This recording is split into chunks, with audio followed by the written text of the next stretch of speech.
राधे राधे आप सभी लोगों को। राधे राधे आप सभी लोगों को। आप पढ़ रहे हैं हिंदी साहित्य का इतिहास बाय पार्वती ठाकुर के साथ। ठीक है, तो हमने कल रीतिकाल के क्वेश्चंस सॉल्व करे थे, वन लाइनर। तो हम आज उससे आगे क्वेश्चन सॉल्व करेंगे। ठीक है, फर्स्ट क्वेश्चन देखना है। ठीक है, देव कहाँ के रहने वाले थे? तो कहाँ के रहने वाले थे? इटावा के। इसका पूरा नाम क्या था? देवदत्त था। 72 है, कितनी वर्ष की अवस्था में और कब भाव विलास की रचना की? ये है 16 वर्ष की अवस्था में, सन 1746 ईस्वी में। देव का जन्म कब और कहाँ माना जाता है? तो 1730 निश्चित होता है। 74 है, इसका अनुमानित मृत्युकाल क्या है? 1824।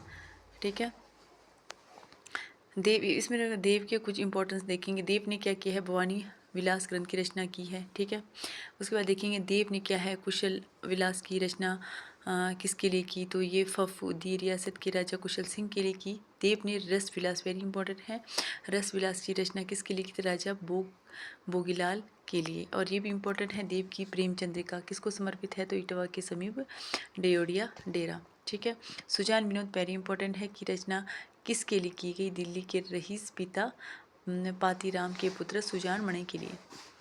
ठीक है, उसके बाद देव की रचनाओं की संख्या कितनी मानी गई है? तो ये 52 मानी गई है। ठीक है, नेक्स्ट देखेंगे निम्नलिखित ये पंक्तियाँ किसकी है? दधि घृत मधु पायस तजी वायसु माम चपात, यह है देव की। किसकी पंक्तियाँ हैं? ये सब देव की पंक्तियाँ हैं। ठीक है, आपने देख लेना है इसमें देव की पंक्तियाँ। उसके बाद देखेंगे हम, ये सब जैसे वेरी इंपॉर्टेंट है, देव के बारे में पंक्तियाँ वगैरह बताई गई हैं। ठीक है, देखिए 90 में, हरि के हाथ से माखन रोटी ले जाने वाले, का के भाग्य की सराहना करने वाले और श्री कृष्ण की जही को छोहरिया द्वारा छछ या भरी छाह पर नाच नचाने वाले रस खाने प्रेमी भक्त के नायक अतः हिंदी की स्वच्छंदारा के सबसे प्राचीन कवि ठहरते हैं। यह कथन किसका है? तो देव के बारे में। ये है आचार्य रामचंद्र शुक्ल। 91 है, 252 वैष्णव की वार्ता में रसखान का परिचय क्या दिया गया है? दिल्ली के 252 वैष्णव की वार्ता में। ठीक है, रसखान के दीक्षा गुरु कौन थे? तो गोसाई विठलनाथ है। ठीक है, नेक्स्ट देखेंगे,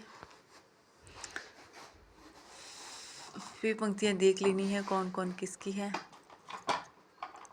अब देखेंगे हम, रसखान के दीक्षा गुरु कौन थे? तो वे गोसाई विठलनाथ है। गोसाई विठलनाथ ने गोविंद कुंड पर रसखान को किस संप्रदाय में दीक्षित किया? तो वल्लभ संप्रदाय में। मुसलमान होकर भी रसखान कंठी माला क्यों धारण करते थे? तो वैष्णव प्रभाव के कारण।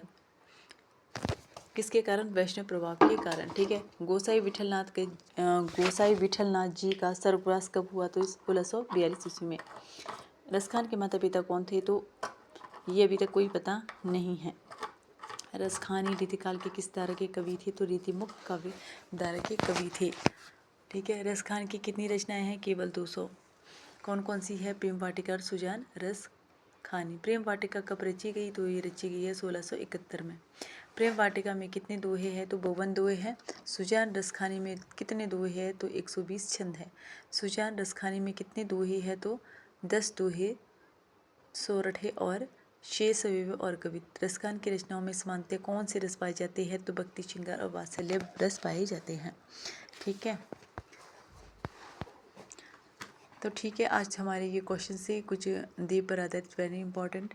अब हम करेंगे, अब हमने रीतिकाल कर दिया है, अब हम करेंगे आधुनिक काल। उसके बाद हम उपन्यास, नाटक, निबंध, कहानी स्टार्ट करेंगे। जितनी जल्दी हो सके हम PYQ ही लगाएंगे। HP सेट के जो एग्ज़ाम होने वाले हैं आप उसमें देख सकते हैं, वन लाइनर क्वेश्चंस, और इसमें उपन्यास के जो भी आएंगे वो आप उसे इजीली कवर कर सकते हैं। ठीक है, तो थैंक यू। आज का वीडियो इतना ही। नेक्स्ट कल के वीडियो में करते हैं। अगर वीडियो पसंद आया तो इसे लाइक करना और शेयर करना।